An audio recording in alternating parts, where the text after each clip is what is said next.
Guys welcome to our channel Susmita dot Sudipta blog. তো সকালে উঠে প্রত্যেক দিনের মতন চা ব্রেকফাস্ট করে নিয়েছি। আজকে মা ব্রেকফাস্টে এগরোল বানিয়ে দিয়েছিল। কালকেই খেতে ইচ্ছা করছিল, কালকে যেহেতু মা পড়ে গেছিলো, শরীরটা খারাপ, তার জন্য মা এগরোল করে দিতে পারেনি। একটা ফোন এসেছিলো, তাই ভিডিওটা অফ করতে হয়েছিল। তো আজকেই করে দিয়েছে মা, আমি দাদা খেলাম। বাবা যেহেতু এসব খাওয়া তেলে ভাজা বারণ, তো বাবা খায়নি। তো এখন করে ঠোরে, এখন স্নান টান করে ঠোরে এখন মা রান্না ডান হয়ে গেছে মার। তো এখন খাবো, খেয়ে ঠেয়ে সুদীপ্ত আসবে। সুদীপ্ত আবার বাবাকে নিয়ে ডক্টরের কাছে যাবে, ডক্টর চেক আপে। বাবা সেদিনকে পড়ে গেছিলো, শরীরটা খারাপ, প্রেশার বেড়েছিল, তো সেটার জন্য ডক্টরের কাছে চেক আপে নিয়ে যাবে বাবাকে। তো এখনও পর্যন্ত আসেনি, ওইখানেই খাবে বলেছে। তো মা রান্না ঠান্না মার হয়ে গেছে, তো এখন খাবো আমরা, ও আসলে তারপরেই খাবো। তো দেখি চলো মার রান্না ডান হয়েছে কি না। এখনো রান্না করছে, বড়া ভাজছে। তুমি বলো, তুমি কি কি রান্না করেছো বলো। জিজ্ঞাসা কর না, তুমি বলো কি রান্না করেছো। কাতলা, দই কাতলা করেছি। আর পাবদা? দই কাতলা পাবদা মাছের পোস্ত দিয়ে করেছি। আর মাছের মাথা দিয়ে ডাল করেছি। আর বড়া ভেজেছি। আর হলো তোমার চাটনি করেছি। বাহ, হয়ে গেছে রান্না।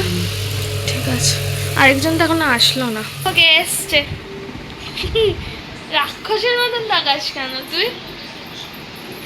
বাবাকে ডক্টর নিয়ে দেখিয়ে নিয়ে চলে এসছে, এসে খেয়ে ঠেয়ে ডক্টর দেখিয়ে নিয়ে এসছে বাবাকে। বাবা এখন ঠিক আছে। আর এসে দাদা চাটা খাওয়া হয়ে গেছে, আমি রেডি হয়ে গেছে, এখন যাচ্ছি বাড়িতে। তো দেরি হয়ে যাচ্ছে, ওর শরীরটাও ভালো নেই, তো তাড়াতাড়ি যাচ্ছি বাড়িতে, তারপর বাড়িতে গিয়ে দেখা হবে।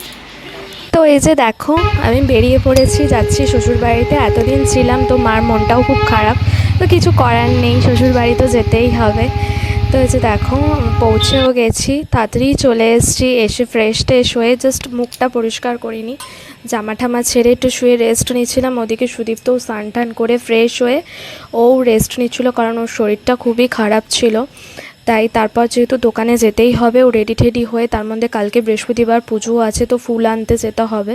তো আবার ও রেডি টেডি হয়ে চলে গেছে দোকানে, একবারে ভাইকে নিয়ে দোকান টোকান বন্ধ করে আসবে। আর এদিকে বাবা মারা খেয়ে নিয়েছে, আমি খাইনি, আমরা একসাথে খাবো বলে আমরা তিনজন, তাই বাবা মারা খেয়ে শুয়ে পড়েছে।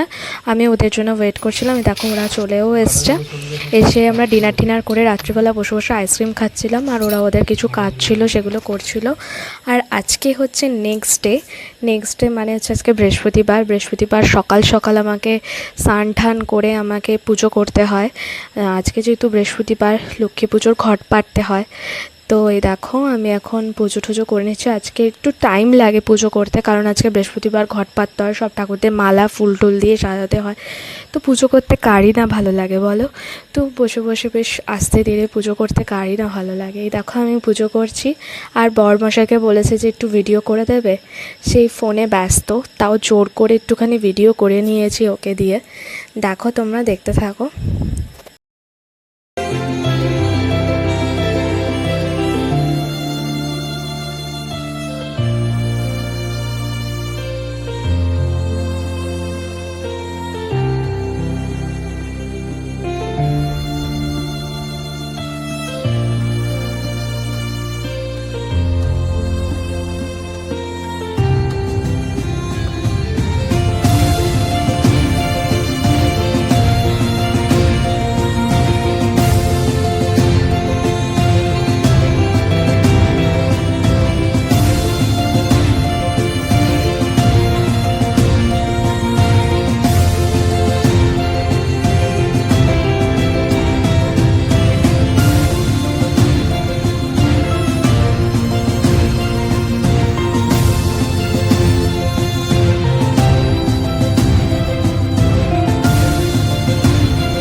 এদিকে দেখো আমার পুজো টুজো করে সব কাজ টাজ আমার ডান হয়ে গেছে। এবার সবাই স্নান করতে গেছে, স্নান করে এসে বেরালেই খেতে বসবো। আর এদিকে ভাই চলে এসছে, ও খেয়ে দোকানে চলে যাবে। ওর শরীরটা খারাপ, তাই ও যাবে না, ও রেস্ট নেবে দুপুরবেলাটা। এই যে মা এখন খেতে ডাকছে, খাবার টাবার সব রেডি করে দিয়ে এসেছি, মা খেতে ডাকছে। এই যে আমরা এখন খেতে যাচ্ছি, খেয়ে তারপরে আমরা একটু রেস্ট নেব, ওর যেহেতু শরীরটা খারাপ।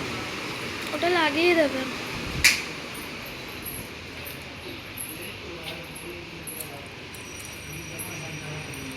দেখো সব জামা কাপড়গুলো মেলেছি, সব ভেজা, একটুখানিও রোদ নেই। মাঝে মাঝে রোদ উঠছে, আবার বৃষ্টি হচ্ছে। লাঞ্চ টাঞ্চ ডান, সবাই লাঞ্চ হয়ে গেছে, ভাই লাঞ্চ করে দোকানে চলে গেছে, আমাদেরও লাঞ্চ হয়ে গেছে। এবার একটু রেস্ট নেবো, মা বাবারাও রেস্ট নেবে। বাসন টাসন লাঞ্চ টাঞ্চ করে বাসন টাসন সব মাজা কমপ্লিট। এবার একটু রেস্ট নেবো, সুদীপ্তরও শরীরটা ভালো নেই, তো চলো।